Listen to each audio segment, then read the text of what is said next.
I've always lived in a city that prides itself on being one of the safest in the country.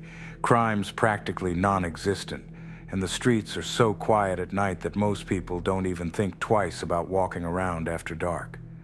My name's Jake, and I'm a photographer. My job often keeps me out late, and there have been plenty of nights when I've gotten home at 2 or 4 in the morning without a second thought. My parents live in a cluster of connected houses built into a hillside with a parking lot tucked neatly beneath the row of homes. It's always silent at night, peaceful even. The kind of place where nothing bad ever happens, or so I thought. One cold night, after a long day of work, I was driving home, bleary-eyed and desperate for sleep. As I turned into the parking area, my car's headlights swept across the familiar row of parked vehicles. Everything looked normal at first. But then I noticed something, or someone. A figure was moving between the cars. I slowed down, squinting to make sense of it. At first, I thought it might be a neighbor grabbing something they'd left behind, but the way they moved made my stomach tighten. This wasn't normal. The person was creeping between the cars, slow and deliberate, like they didn't want to be seen. I parked my car, keeping my eyes locked on them. That's when I realized what they were doing. They were checking door handles, going from car to car, looking for one that was unlocked. My heart started pounding. This wasn't a neighbor. This was someone up to no good, and they were in our quiet, safe parking lot. I stepped out of my car, and the freezing air hit me like a slap. It was so cold I could see my breath, but that didn't stop me. I wasn't about to let some stranger make me feel unsafe in my own home. As I got closer, I could see him more clearly. He was thin, almost skeletal, and wearing nothing but a pair of shorts and a tattered t-shirt. His clothes made no sense for the freezing weather, and there was something erratic about the way he moved, like he couldn't keep still. I called out, my voice echoing in the stillness. "Hey, what are you doing?" He turned to face me, and for a moment I regretted speaking up. His eyes were huge, his pupils blown wide like black holes. He didn't look at me like a normal person. His gaze was wild, almost desperate. My skin crawled as he started walking toward me, fast, with this jittery, aggressive energy that sent alarm bells ringing in my head. "What's up?" he said, his voice rough and shaky. Up close, he looked even worse. His bones jutted out sharply under his thin skin, and his clothes hung off him like they didn't belong to him. The way he stared at me, unblinking, made me feel like I was looking at someone who wasn't entirely there. I took a deep breath, forcing myself to stay calm. "You shouldn't be here," I said firmly, keeping my voice steady. "Go home." For a moment, he just stood there, staring at me like he was trying to decide what to do. Then, to my surprise, he nodded. Without saying another word, he turned and started walking away. I didn't let my guard down, though. I stayed rooted in place, watching him cross the road and head toward another cluster of houses across the way. But instead of leaving, he started doing the same thing over there, checking car doors, peeking into windows. That's when it hit me. He wasn't just some lost, confused guy.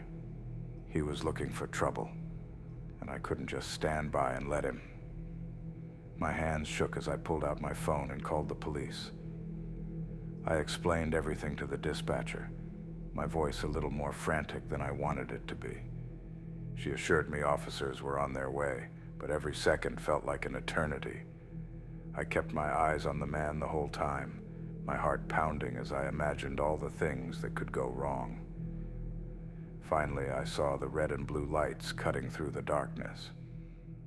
The man noticed them too, but instead of running, he just stood there like he'd been expecting them. The officers got out and approached him cautiously. They asked for ID, but he didn't answer. He just stared at them with those same hollow, lifeless eyes. It didn't take long for them to move in and cuff him. He didn't resist, didn't say a word, just let them lead him to the back of the squad car. As they drove off, the silence returned, heavier than before. I stood there for a while, staring at the empty parking lot. That night shattered something in me. I'd always believed that some places were inherently safe, that I didn't have to worry in my own neighborhood. But now I know that safety is an illusion. There's always something lurking in the shadows, waiting for the right moment to show itself. When I was 18, I made a choice that still haunts me. It was 1 a.m., and I was standing on an empty highway, my thumb jutting out like some desperate signal to the universe.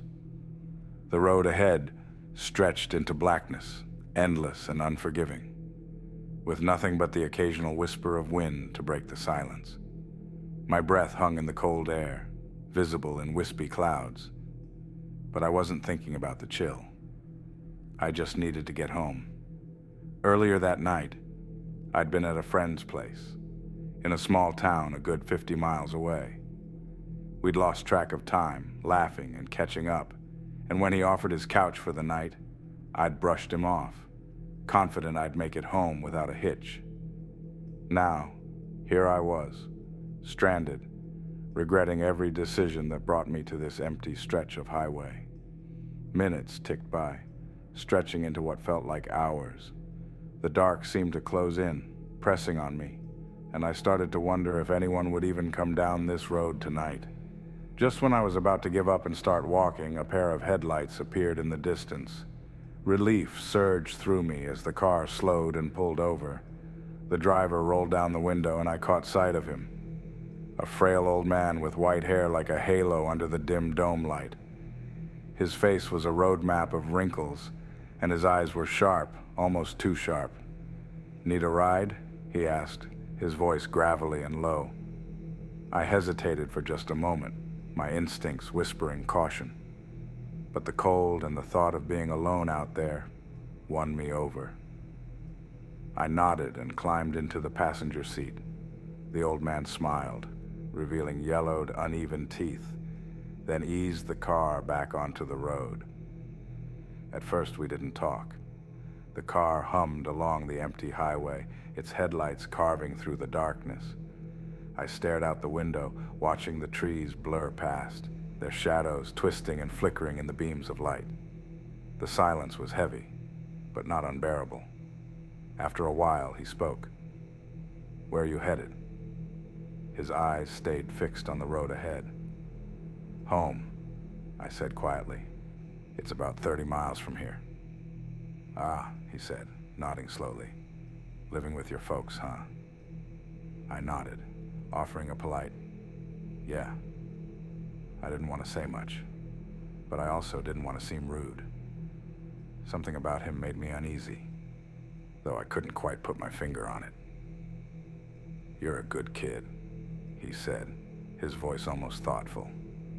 "Not many your age heading home this late. Most are out getting into trouble." I forced a small smile, but my stomach was starting to knot. The way he talked, it was too familiar, too probing, but I told myself I was overthinking it. He was just a harmless old man making conversation. Then his questions got personal. "What do your parents do?" he asked, glancing at me briefly before looking back at the road. "They, work in business," I said vaguely, keeping my answers short. "What kind of business?" he pressed, his voice steady but insistent. My chest tightened. "Just regular stuff," I muttered, staring straight ahead. I could feel his eyes flick toward me, even if only for a second. His smile returned, but it didn't feel friendly anymore. It was stretched too wide, his lips curling like they were hiding something. I shifted uncomfortably in my seat, glancing down at his hands on the steering wheel, and froze. Dark stains marred his shirt and the cuffs of his sleeves. It looked like dried blood. My heart stopped. Is...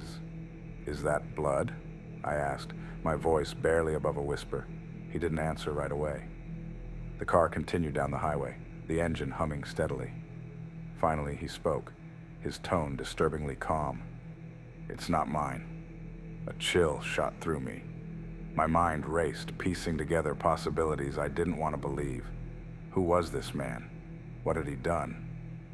My instincts screamed at me to get out of the car, but I didn't know how. We were still on that empty highway, no cars, no houses, no help in sight. I swallowed hard and forced myself to speak. Please, I think this is far enough. Let me out here. For a long, agonizing moment, he didn't respond. His hand stayed steady on the wheel, his gaze fixed on the road. My pulse was pounding so hard it felt like my whole body was vibrating. Then finally he nodded. All right, he said, his voice gruff. He pulled the car to the side of the road and stopped. I didn't wait. The second the car came to a halt, I grabbed the door handle, flung it open, and stumbled out onto the asphalt. My legs felt like jelly, but I managed to stand. Thanks, I muttered, not even looking back as I started walking. Behind me, I heard the car door creak shut and the rumble of the engine as he pulled away. I didn't stop walking until the sound of his car disappeared into the night. Only then did I let out the breath I'd been holding. When I finally made it home that night, I locked the door behind me and stood there for what felt like hours, just listening to the silence.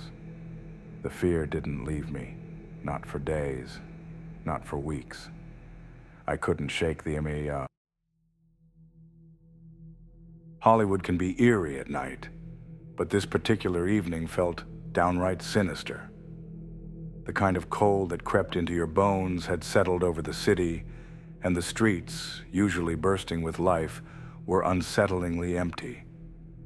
It was close to 2 a.m., and I was dragging myself home after an exhausting double shift at the small restaurant where I worked as a manager.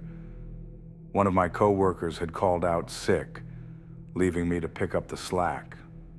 By the time I clocked out, I could barely think straight. I turned onto Cahuenga Boulevard, and the streetlights stretched out their long shadows like they were trying to grab the road. The buildings around me were silent and dark, standing there like sleeping giants. Something about the air felt heavy, almost suffocating, like it was pressing down on me. I shook it off, blaming the feeling on my exhaustion. You're just tired, Adam, I told myself.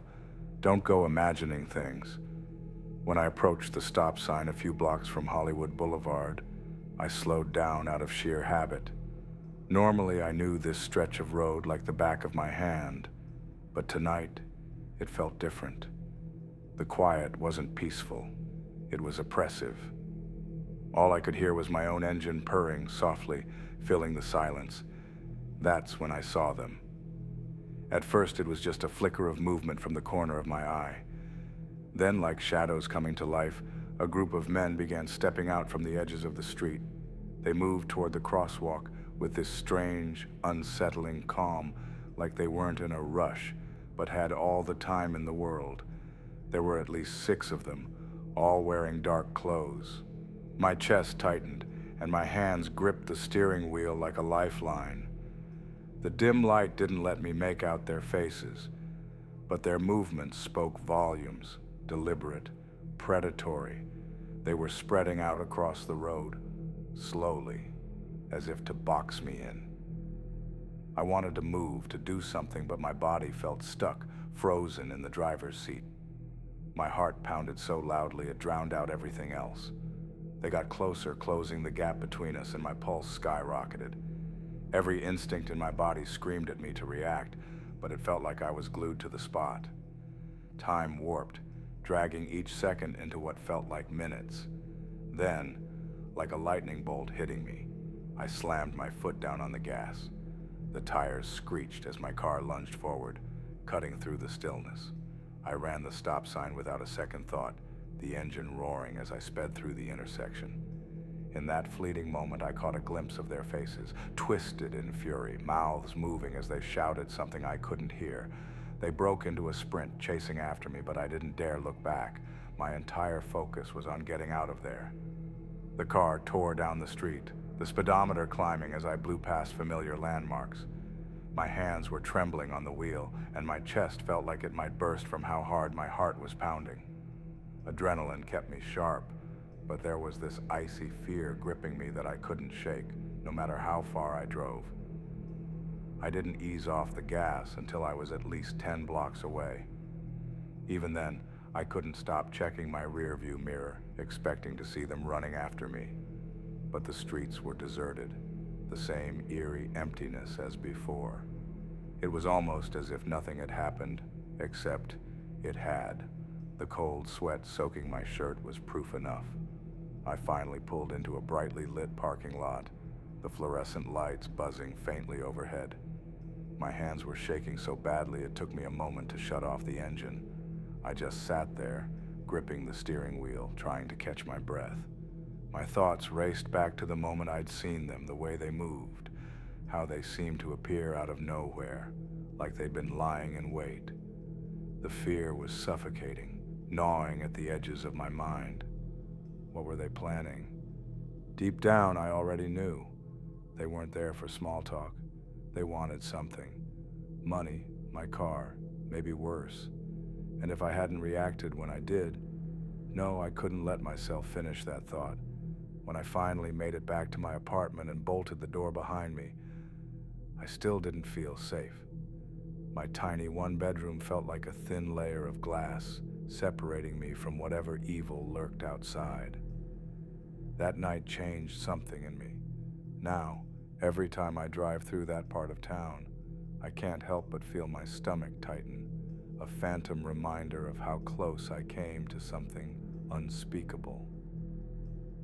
If you like these stories, please don't forget to like this video, subscribe to the channel, and click the bell to listen to new stories from Mr. Fear every day.